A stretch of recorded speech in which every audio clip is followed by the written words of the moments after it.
Hey guys, welcome to the last video of the World Rapid 2024 Championship in New York. Today's miniature game features with the white pieces Soo Kai Jie, the FIDE master from Australia, rated 2153 currently, although as you all know, FIDE masters have crossed 2300. And with the black pieces, a grandmaster from the United States, Sergey Erenburg, who most of you will recall already featured on the channel a few days ago with a defeat. So Sergey is back, but today he's going to be on the lucky side, as you will see.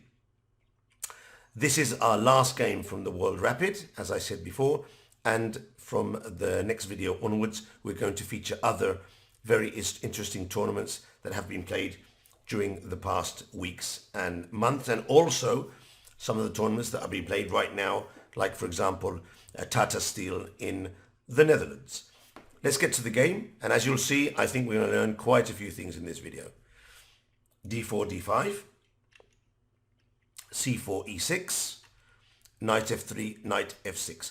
For those of you who are starting out, or even intermediate players, I always recommend the Queen's Gambit as your first defense. It's easy to play, reliable, solid, and as you will see in the game, can also lead to some enterprising positions depending how white plays. Now, Soo Kai Jie goes for the Catalan opening with G3, and although Erenburg has several options here, I actually like the one he plays. He plays pawn takes pawn, and this opens up a very interesting dynamic for black and for white.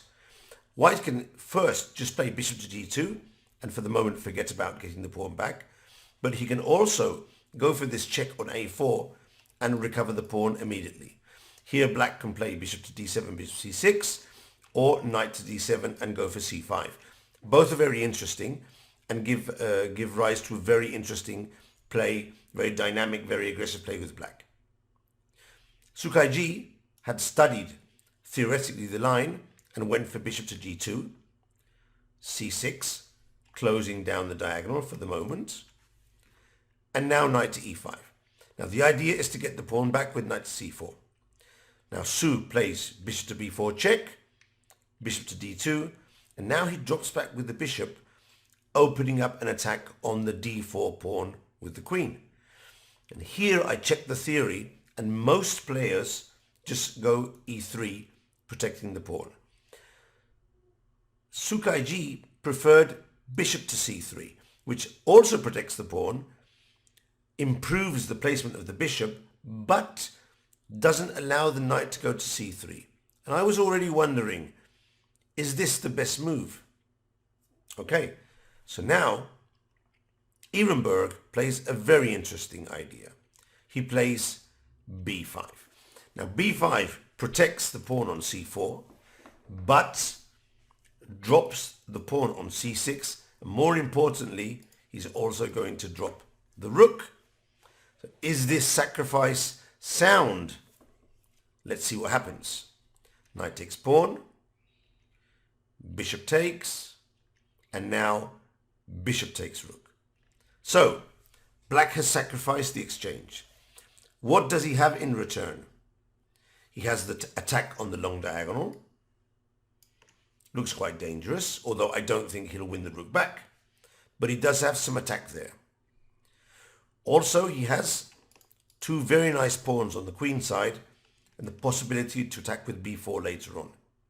And finally, he has the two bishops, a stable square for the knight on D5. I thought this was quite interesting.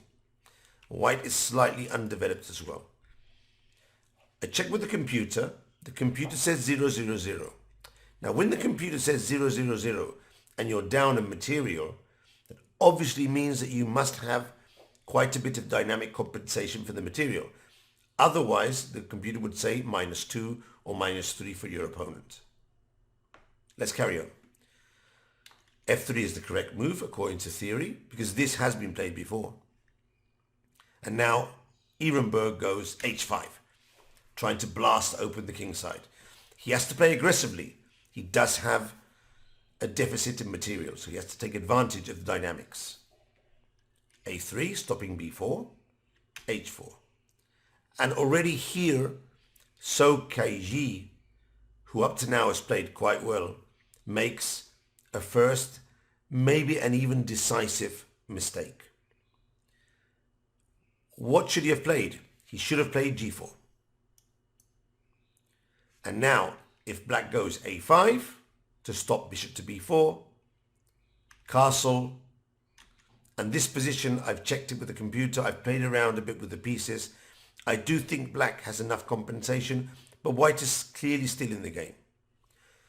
The reason he didn't play g4, I think, is that he was afraid of knight takes g4, which is a really reasonable concern. However, he still can't take the knight, so black does have compensation, but b4 is no longer coming. Maybe we can play bishop to b4 here and knight to c3. Maybe we can go rook to g1 at some point. He had to play this move, although it does look dangerous. Instead, he played king to f2, trying to capture, and I'm defending the queen. I'm defending the rook with the queen. Looks okay, but it's bad. Pawn takes pawn, fantastic move. And now white is in trouble. He can't take the pawn back. If he does, he's going to lose. If he takes it back, black doesn't exchange rooks, but sticks in knight to g4 check. And now the problem is, if we capture the knight, then we lose the rook, and black gets back his material with an overwhelming attack and position. This is going to end very, very soon.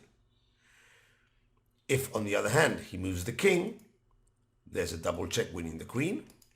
And if he moves the king to f1, there's another double check move winning the queen. And if he goes to g1, then we exchange rooks and another double check winning the queen.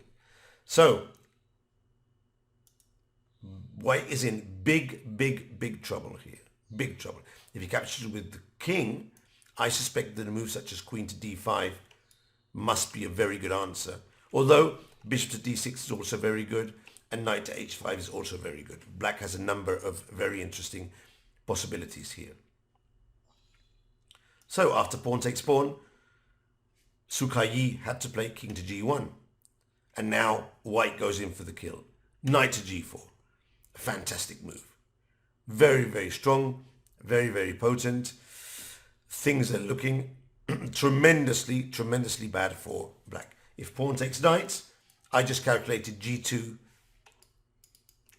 and we're promoting the queen, winning back the material with a huge and overwhelming advantage. There may be other good lines here as well. So h3, trying to keep the position as close as possible. And of course, knight to f2 would win back some material here. But when you're sensing the kill, you don't go for the rabbit. You go for the big prey. g2, fantastic move. Rook to h2, and now we capture here, and the pawn is still alive and will be alive for some time. Queen to d5, threatening to swing over the queen and checkmate. So queen to g1 only move, trying to protect with queen to g2, but now e5 opening up the line for the rook and the bishop, attacking on d4, and moreover preparing bishop to d6 with mating threats. This is over. Knight to d2, pawn takes pawn, bishop takes pawn, and now bishop to d6 check, forcing resignation by Soo Kai Jie. After king takes, bishop takes check, this is completely over, and you really want to disappear from the playing hall. Soo Kai Jie has been completely overwhelmed by Erenburg, who lost the other day in one of our games and probably was very happy to score such an interesting win. So, what have we learned in this game? We learned that if you play the Catalan with white on black, you have to be careful. Black does has some of these b5 sacrifices of the rook, where you give up the exchange, but then you get a massive attack with the queen on the long diagonal and this h5, h4 maneuver. But of course, notice how in the game, Erenburg hadn't castled yet. If he'd castled before, then he probably won't get enough compensation by sacrificing the exchange because the h5, h4 attack doesn't have the rook behind. So this must be done in very specific situations where everything is working for you. I hope you enjoyed the video. I hope you've enjoyed this series of World Rapid Championship games. From now on, we're going to new tournaments, new adventures, new miniature games where we can learn, get to know the players, have fun, and improve. And see you in the next video.